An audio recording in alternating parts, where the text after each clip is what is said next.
In this session, I'm going to talk about the listening test and its format. There are 4 parts to the test with 40 questions altogether.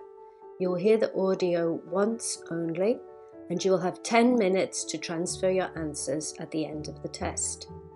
In section 1, you will hear a conversation between 2 people on a general subject.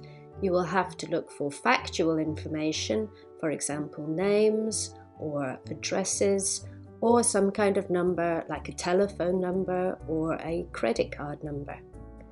In section 2, you will hear a talk also on a general subject, for example, maybe a radio talk.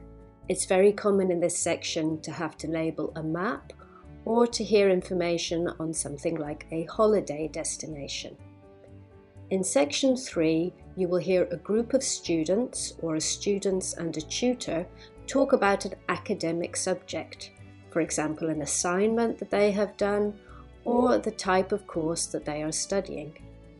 Finally, in section 4, you will hear a talk on an academic subject. Common subjects are history, geography, and science.